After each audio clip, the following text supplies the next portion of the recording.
Hello, my name is Carlos Tanner, and I'm the director of the Ayahuasca Foundation, which is a nonprofit organization located outside of Iquitos, Peru, in the Amazon rainforest. We work with indigenous curanderos, Shipibo curanderos, and to offer healing programs and educational courses to people from all over the world. And today I'd like to talk to you a little bit about ayahuasca. It's something that's become quite popular now. It's a topic that has been written about in magazine articles and newspaper articles, shown in television programs, including this year Zac Efron's Netflix show, Down to Earth, as well as in movies, and references to it have been made all over the place to the point where most people have now at least heard of ayahuasca. And today I'd like to speak to you a little bit about what ayahuasca is and what it's used for, and maybe how you could benefit from working with ayahuasca. So the first question, what is ayahuasca? Well, ayahuasca is the name of a vine. It is endemic to the Amazon rainforest. Scientifically, it's called Banisteriopsis caapi, and it is one of the ingredients of a medicine that is also called ayahuasca. The making of that medicine is something that has been done for a very long time. There is anthropological, or rather archaeological, evidence to suggest that it is at the very least 2,000-year-old tradition, but most likely it's much older than that, as there is very little archaeological evidence to be found at all in the Amazon rainforest, just because of the nature of the rainforest itself. The common admixture plant for making ayahuasca is a plant called chacruna, which is scientifically known as Psychotria viridis. But there are other admixture plants, perhaps a dozen admixture plants that are used, and every family and every tradition has their own kind of special recipe for making ayahuasca. But the one commonality would be the vine itself. And chemists have discovered that there is a very interesting chemical combination when ayahuasca is mixed with chacruna, or a similar admixture plant. Ayahuasca is known to contain harmine, tetraharmine, and harmaline, which are categorized as MAO inhibitors. Now, MAO stands for monoamine oxidase, and it refers to an enzyme that we produce in the digestion process of a number of things that we eat, namely dairy, for example. If you eat some cheese, then your body will produce monoamine oxidase, and that's the enzyme, or one of the enzymes, that will help to break down the cheese and help us to digest it so that it doesn't make us sick, essentially. One other chemical, though, that monoamine oxidase does break down would be dimethyltryptamine, and that is the primary chemical or the active ingredient found in the chacruna.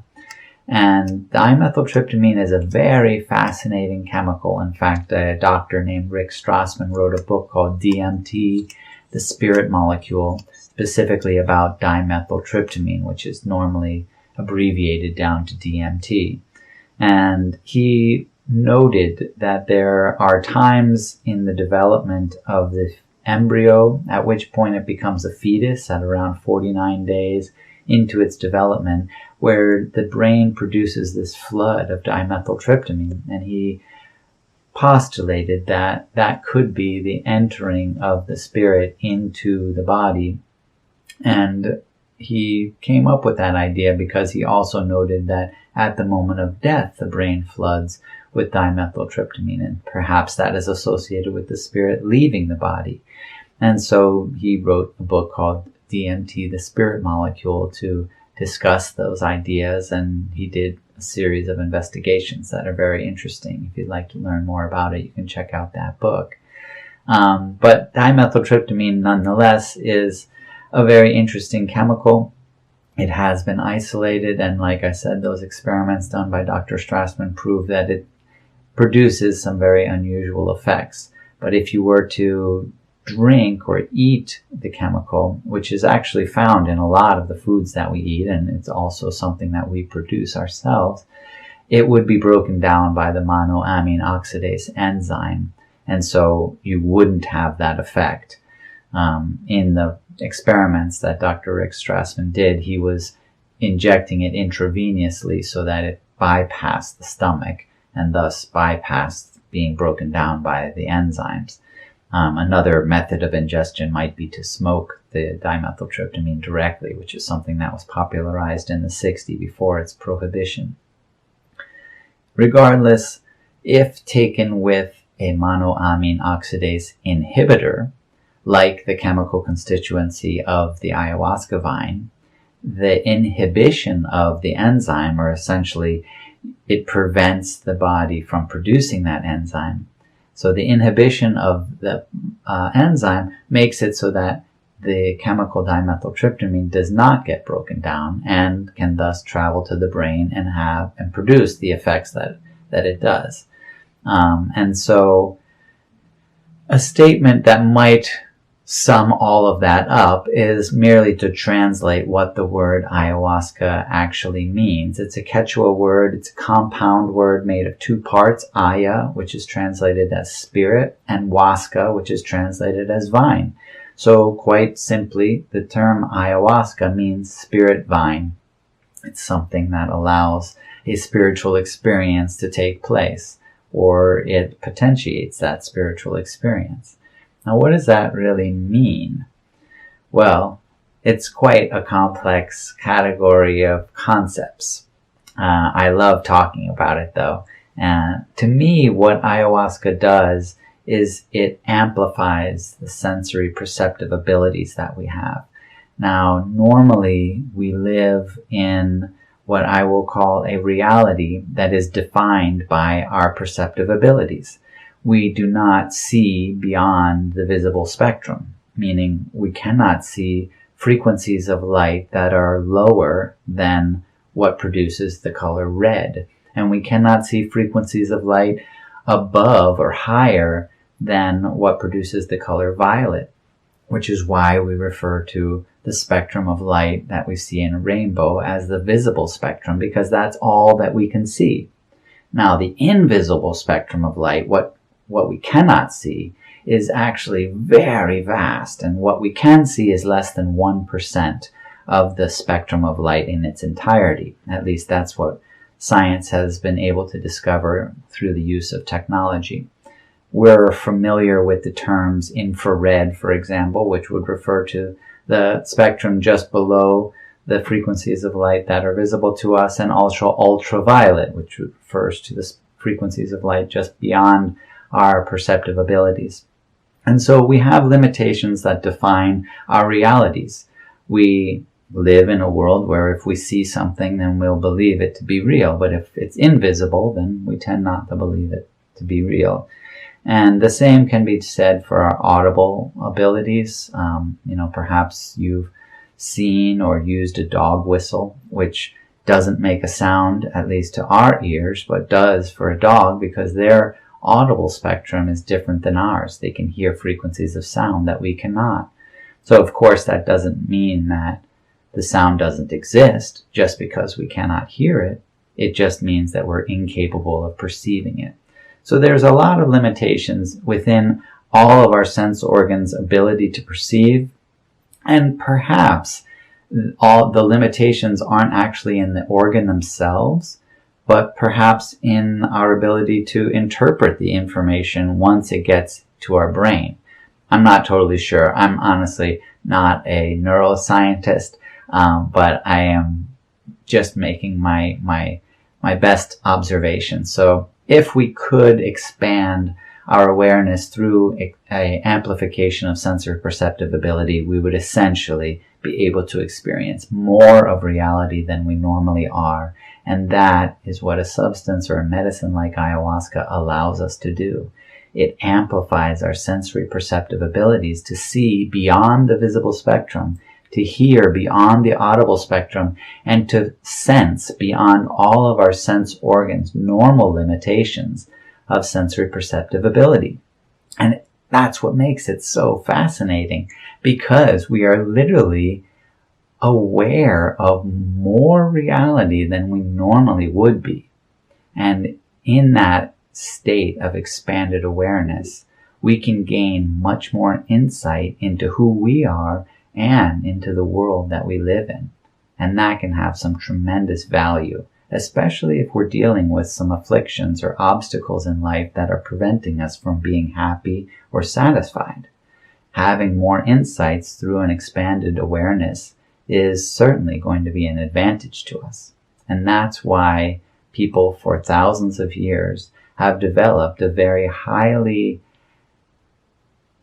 complex tradition of using ayahuasca in order to regain health, to maintain health, and to achieve satisfaction in life. And that's why people today travel from all over the world to the Amazon rainforest specifically to drink ayahuasca in ceremonies within an indigenous tradition of use that we refer to as curanderismo. So I would like to speak a little bit more about what is that tradition, what does that mean, and how is it beneficial to just the taking of the substance.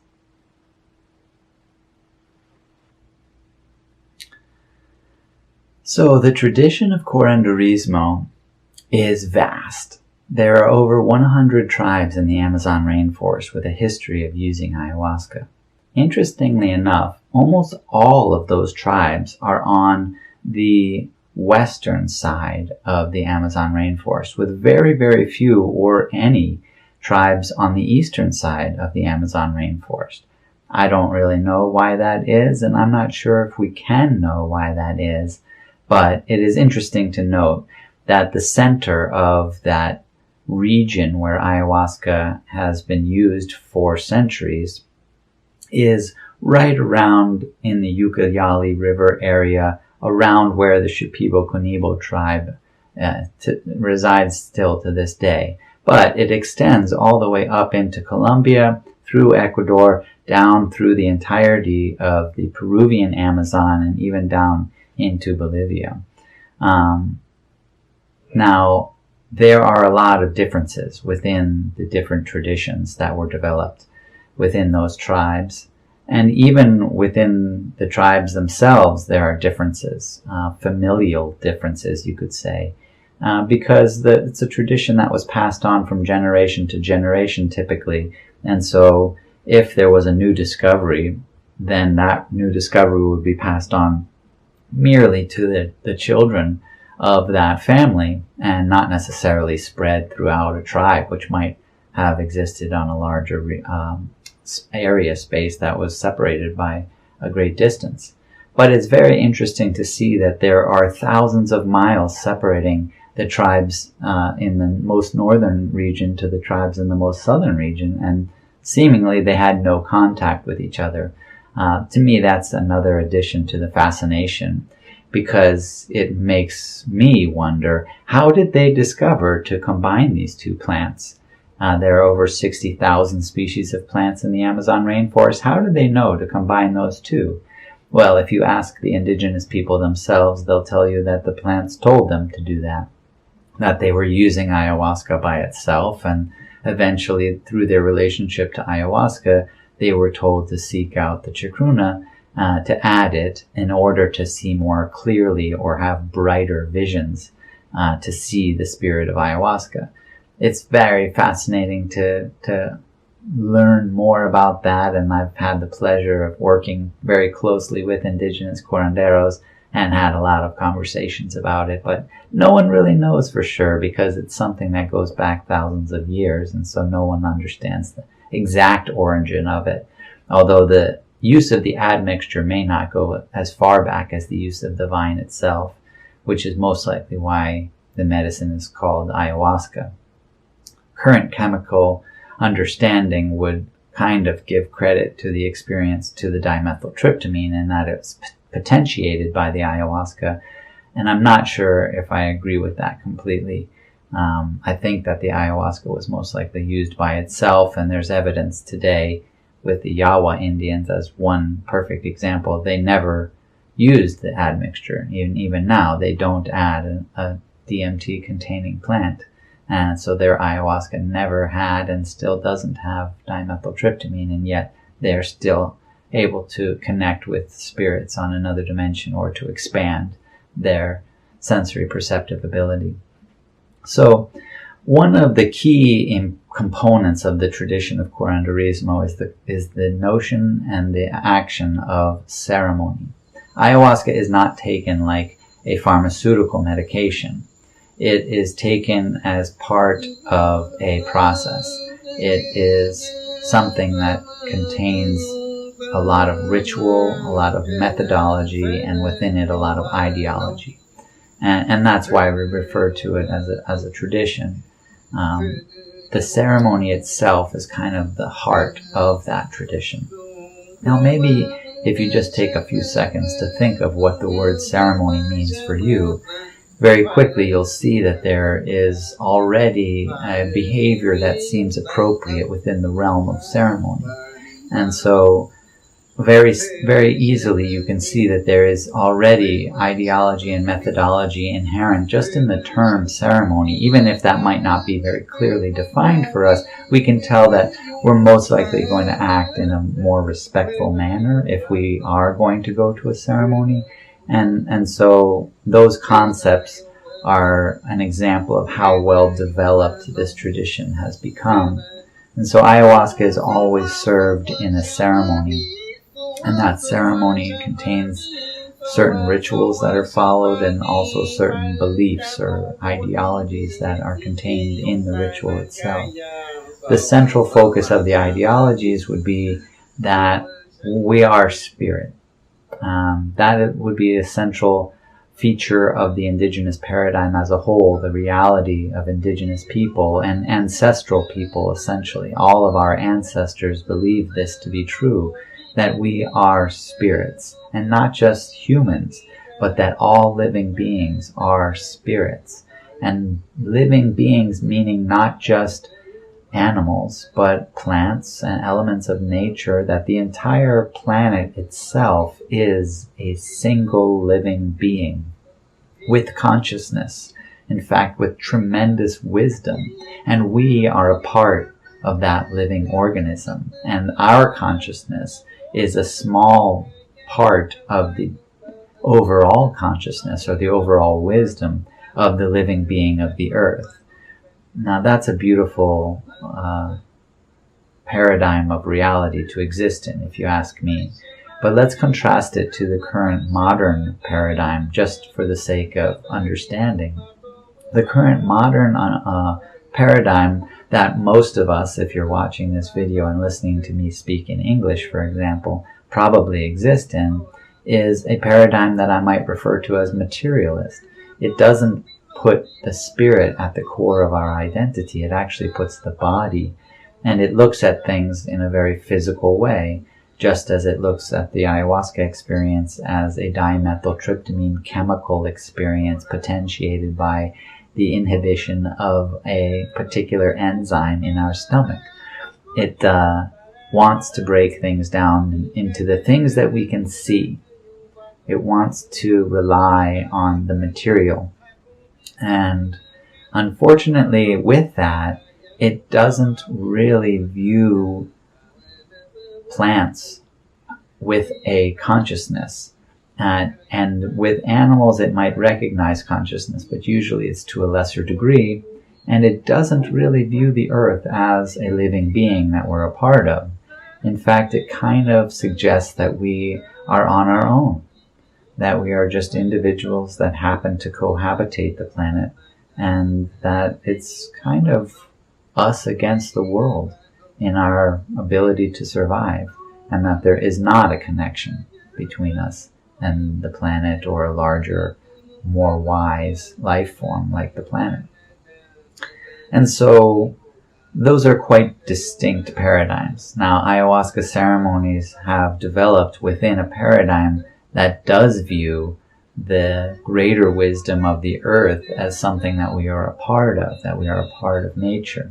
And so having that in the ideology of the ceremony is an important component to understand, because one of the main purposes of the ceremony is to connect with that higher consciousness or with that deeper wisdom of nature or of the planet, and particular elements as well, to connect with plant spirits like the spirit of the ayahuasca vine, but also to connect with the spirits of other important plants like trees and bushes and plants that have been come to be known as teacher plants, as a way to learn more about the world that we're living in. And usually the purpose of that was focused on healing. So ayahuasca ceremonies were synonymous with healing ceremonies. People who are ill went to ayahuasca ceremonies. And now we find ourselves in a very challenging time. Depression and anxiety and trauma, whether it's childhood trauma or PTSD, are rampant in modern society. And it's unfortunate that suicide is actually one of the top 10, if not top 5 causes of death now in modern culture. And that is a statement for sure of how we are not fulfilled with our lives, and we're struggling with depression and anxiety. And that is also a big reason why people from all over the world want to experience ayahuasca ceremonies and the tradition of plant medicine surrounded by ayahuasca that I refer to as curanderismo. So, going into an ayahuasca ceremony, traditionally people would already have a particular ideology, a particular feeling, and they would be wanting to expand their awareness and connect with a deeper wisdom that can be found in nature and the living beings or the whole. And even as Westerners coming from a modern paradigm, there is also an understanding that we could gain greater insights into our own life, and through those insights be able to understand who we are and to make appropriate changes in our behavior so that we could achieve fulfillment and happiness and health in our lives. And so that is the core of the tradition itself, that ideology, and the ceremony is an expression of that through some particular rituals.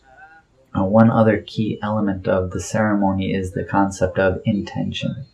Now, in the simplest state, if you're sick and you want to be healthy, well, that is quite simple to determine your intention. But most people use intention as a compass to guide them through the experience within the ceremony. Why? Because in the expanded state of awareness that comes through the amplification of sensory perceptive ability, there can be a lot of distractions. You can imagine perhaps that if you could see a lot more colors than you normally can, or could hear a lot more sounds than you normally can, or feel or sense a lot more of reality than you're normally accustomed to, you might get caught up in exploring all of that and kind of forget what your purpose is or what your intention was for attending the ceremony. So by formulating the intention that you have and stating it at the moment of drinking, which is a normal practice in an ayahuasca ceremony, it helps you to kind of stay focused, keep your compass with your direction towards what you hope to achieve so that you can better navigate that experience. Now, I refer to that experience as a hypersensitivity state. And ayahuasca helps to create that hypersensitivity state, but it is not the only thing that can create a hypersensitivity state. It's something that also happens naturally for us. And it is produced oftentimes when our lives feel threatened. You could say that might be a state of terror or extreme fear because we're worried that we might not survive. And so in those times, evolutionarily, we also amplify our sensory perceptive ability because it would be our greatest advantage for surviving, especially if the threat to our survival was something in our environment that, if we could perceive in a heightened way, might give us greater insights into how to avoid the threat. That to me is an important detail in understanding trauma, because most trauma happens in a heightened state, a hypersensitive state that is caused by feeling threatened or by extreme fear. Now, unfortunately, if we are to make an interpretation of a particular experience while in a hypersensitivity state that is caused by and influenced by negative emotions like extreme fear, there is a very high risk that we will make an inaccurate interpretation. And because of the hypersensitivity state, that may result in a belief that is more deep than our normal beliefs because of the expansion of the frequency of reality that we're capable of perceiving. Ultimately, what I'm saying is that in a heightened state of fear, if we make a statement about interpreting the experience we're having, it could turn into a personal truth and reside at such a level of consciousness that it becomes inaccessible outside of that hypersensitivity state. And that, to me, is what trauma is. Now, if we have a trauma and that results in a personal truth that is detrimental to us, perhaps that truth sounds something like, "It's my fault," or perhaps another way of describing a personal truth might generally be, "I don't deserve a good life. I don't deserve happiness. I don't deserve love," because of a misinterpretation of an experience that was had in a hypersensitivity state and most likely caused the hypersensitivity state of extreme negative emotion. Then that personal truth that is detrimental will infect with that detriment all of the dynamics of your relationships. And that can lead to severe depression, that can lead to anxiety, that can lead to a lack of fulfillment and a lack of self-love. And to me, what ayahuasca ceremonies help us to do is replicate that hypersensitivity state, even to a point of overriding the sensitivity levels that were existing at the time of the trauma, and expanding our awareness and amplifying our sensory perceptive ability beyond that state, and yet not through or caused by extreme negative emotion, meaning you don't have extreme fear. You're not feeling threatened. You're creating the hypersensitivity state, but in a safe way. The ceremonies provide a safe way for us to get to the depth of those traumatic personal truths and reinterpret them. By reliving those experiences or being deep enough in our own consciousness to transform the detrimental personal truths into reinterpretations that are for our benefit.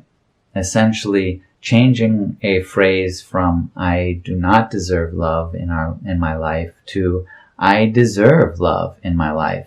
And the incredible implications of such a transformation and how it could create a metamorphosis in our life, but specifically to do away with depression and to allow us to achieve self-love again, to be fulfilled again.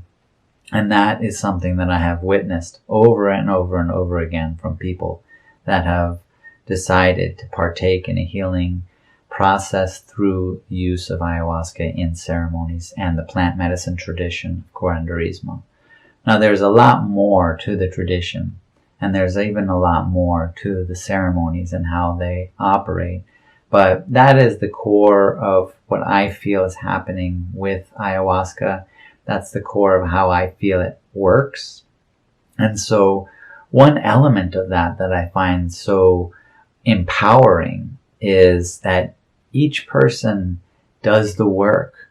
Each person becomes their own guide, their own leader in this process. And yes, there is tremendous value from the curandero or the shaman. There's tremendous value from the other people assisting in the ceremonies, tremendous value from the spirits that you can contact and communicate directly with.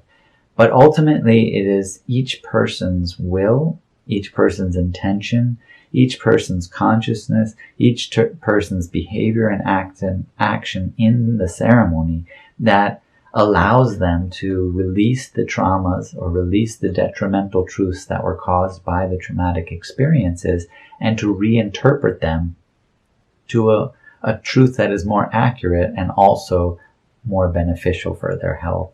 And when you make a change that you are the main force of the change, then that is a lasting change. That is a permanent change. Now, one of the things that we've been blessed to be doing at the Ayahuasca Foundation is we've been hosting medical research. Now, the first phase 1 trial that we completed last year was funded by the British Medical Research Council. It was the first ever government-funded ayahuasca research, and it was also the first ever epigenetic study done on not just ayahuasca, but any psychedelic. And the results were quite clear. People that participated in our retreats had a drastic decrease in symptoms of depression, a drastic decrease in symptoms of anxiety, a drastic decrease in the symptoms of what would be called childhood trauma. And those reductions of those detrimental symptoms didn't just end and return after the retreat. In the case of the depression, there's a 6-month follow-up as part of the trial, and 6 months later, people even had fewer symptoms of depression than they did right after the retreat, suggesting that the changes that were made as a result of the experiences in the ayahuasca ceremonies and through the retreat as a whole were permanent, and that they continued to improve people's lives. And that is very, very significant. Unfortunately, in modern medicine, we do not have anything that is comparable to that. Typically, the treatment for depression, as most of us are aware now, is to take pharmaceutical medication, and there is no end. There is just the idea that you will take it forever. It doesn't actually cure anything. It just kind of maintains the depression in a tolerable state. And I don't know about you, maybe if you're watching this, you probably are leaning towards my feeling that that is not acceptable. And I am not satisfied with that level of care. I want to be healed.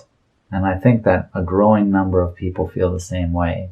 And that's reflected in the growing number of people that are traveling to the Amazon rainforest to receive treatment in this way, with ayahuasca, in ayahuasca ceremonies, and with other plant medicines. So it's been a fascinating journey for me, and it continues to be a fascinating journey for me, especially with regard to the new research and to the new emerging field of psychedelic therapy. I think that we're finally coming around after 50 years of prohibiting people from having psychedelic experiences through backward laws. Now we're coming to see that consciousness is actually the most important aspect of our lives, specifically with regard to our health. But just in general, consciousness deserves our attention, deserves our investigation, because it is a power that, if we know how to harness it more, can make profound changes for the better in our lives. And working with ayahuasca in the indigenous traditions is exactly that. It's an opportunity to make profound changes in our lives for our own benefit through the enhancement and use of consciousness. Now, the ceremony itself is, to me, a very well-developed science of consciousness enhancement. It helps us to focus our consciousness and to use our consciousness in a very powerful way. And the amplification of sensory perception is a very big part of that. Through expanded awareness, our consciousness enters into a new state of learning. And when we are learning something, then we are open. Our mind is much more open when we're in a state of learning than it is when we're doing something that we already know. And I think that we're all kind of familiar with that. Someone might try to show us how to do something, and we think that we already know how to do it. And so we're like, yeah, I already know how to do that. I'm not going to listen to you. say how to do it, we kind of become closed-minded when we think that we know something. But when we don't know something and we're ready to learn it, that's when our mind is most open. And because the experience of a hypersensitivity state, or more importantly, the amplification of sensory perceptive ability, is so novel, it kind of can't help but create this feeling of learning in us. And so it really opens our minds and allows for that change to happen. Because if you think that you know what you are and who you are and what your life is about, then you're kind of locking yourself into a particular set of truths that I refer to as personal truths. But if you can get to that openness where you're ready to learn, then you have the opportunity to redefine yourself, to redefine how you perceive yourself and how you consider yourself. And that can have some really important effects on your degree or quality of self-love and the dynamics of the relationships and how that's expressed. And so ayahuasca definitely provides some very interesting opportunities. Now, if you are traveling to Peru, and maybe through this video or already you are thinking that you might want to experience ayahuasca, I do feel like there are some things that could be helpful. One would be that I don't think that one ceremony is enough. And, through that description I just gave, perhaps you can see that it can be a very disorienting experience to have an ayahuasca experience in an ayahuasca ceremony in that hypersensitivity state.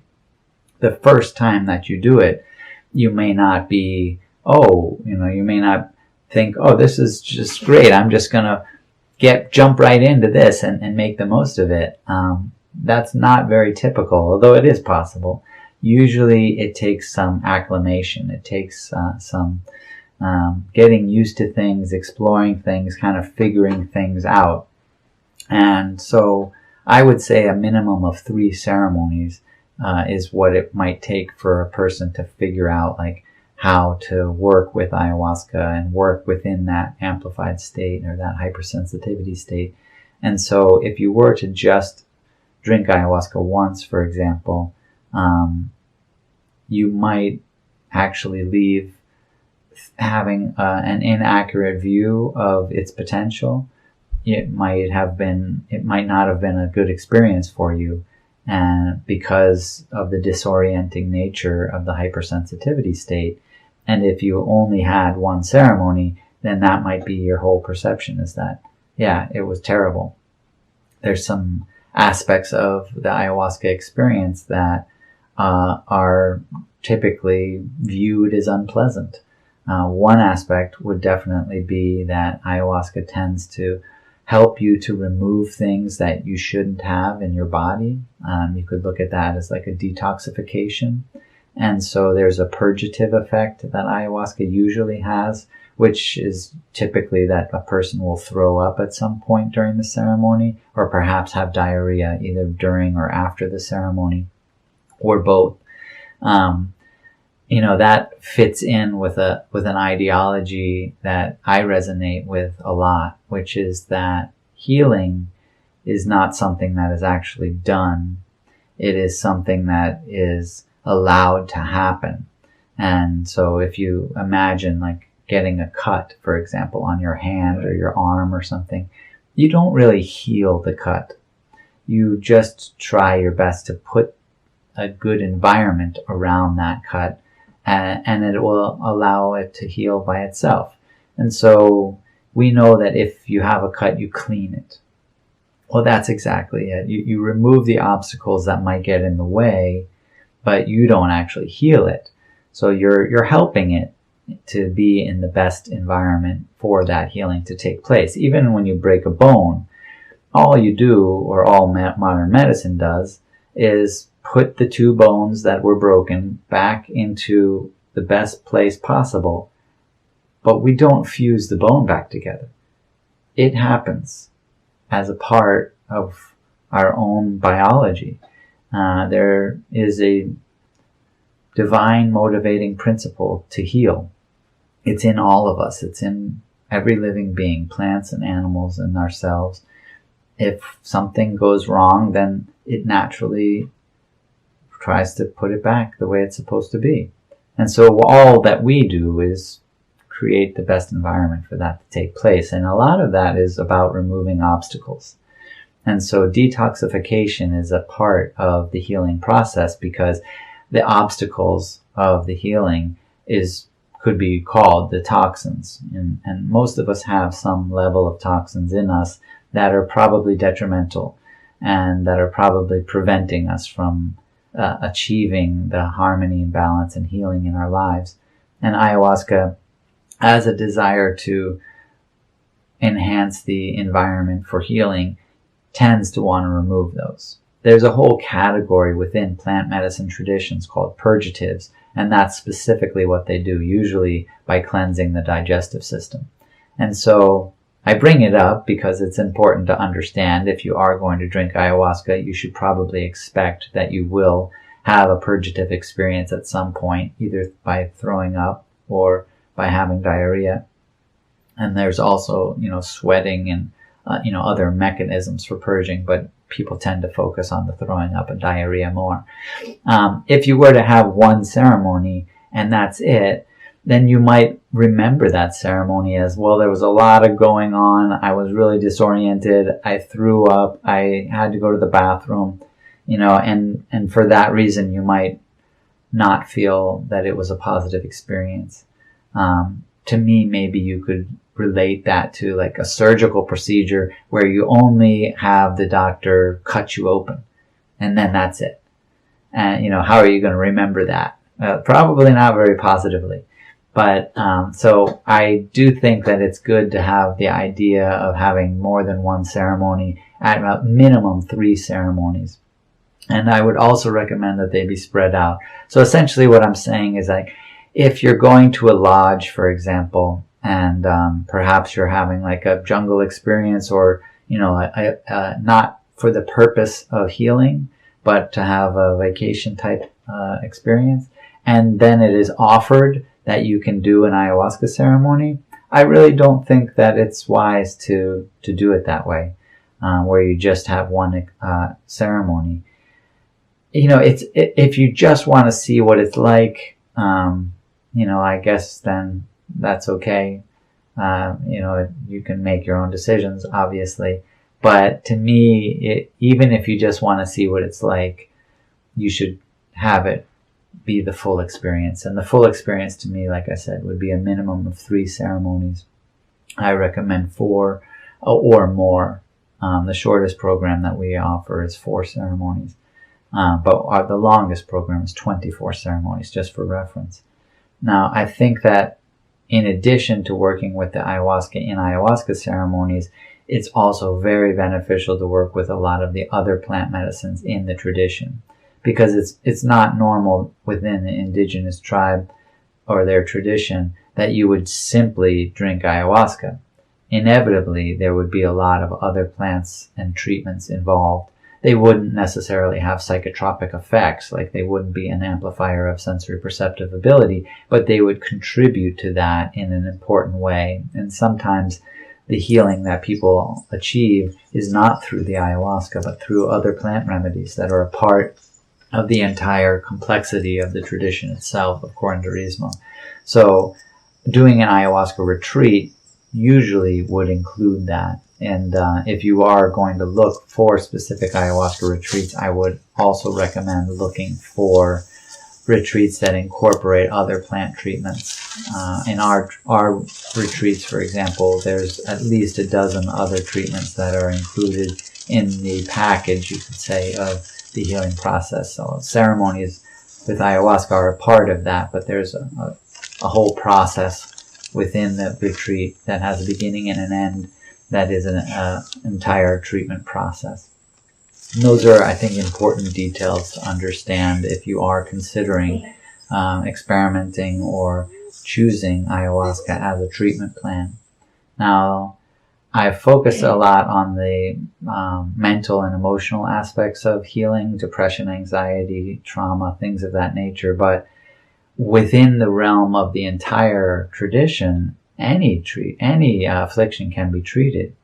My first teacher and I were featured in a documentary film called Ayahuasca Diary, and in that film a man with cancer came for treatment, and in less than 3 weeks, although he did participate in 5 ayahuasca ceremonies, but other treatments as well, he was healed of cancer. He'd had it for 3 years.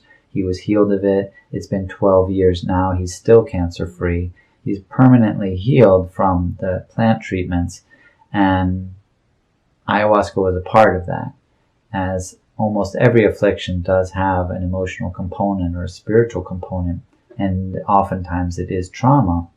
But there is more to it than just the emotion, and there's more benefit that can be derived than just for depression and trauma and anxiety. So ayahuasca and the tradition itself is very vast and incredibly powerful in what it can treat. And by attending an ayahuasca retreat, you really have an opportunity to address all of the afflictions, regardless of whether they're physical or mental or emotional or spiritual afflictions. It's something that I would highly recommend really every person do at some point in their life. But if you are planning a trip to Peru, especially if you're planning a trip to visit the Amazon rainforest, then that's something that you might want to consider. I know, because of my own experience, how much people have benefited, and many people have said that the ayahuasca retreat saved their life. And so if you are someone that may be suffering from depression or feel that some trauma in your life has caused problems throughout your life and you don't know how to fix it, I definitely would recommend ayahuasca and that path as a potential path to choose.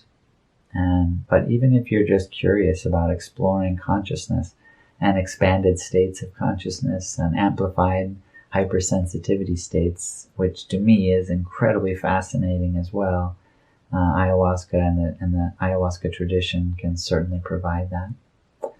So I hope that shed some light on the vast ocean of information and wisdom that is the ayahuasca plant medicine tradition of the Amazon rainforest. I could talk about it for years. It is so interesting to me and truly fascinating, as is consciousness and as is our lives and as parts of nature. I encourage you to contemplate some of the concepts that I brought up in this video, and I also encourage you to consider trying an ayahuasca retreat at some point in your life. I hope this was helpful, and I hope you have a wonderful day. Blessings to you and your loved ones. Goodbye.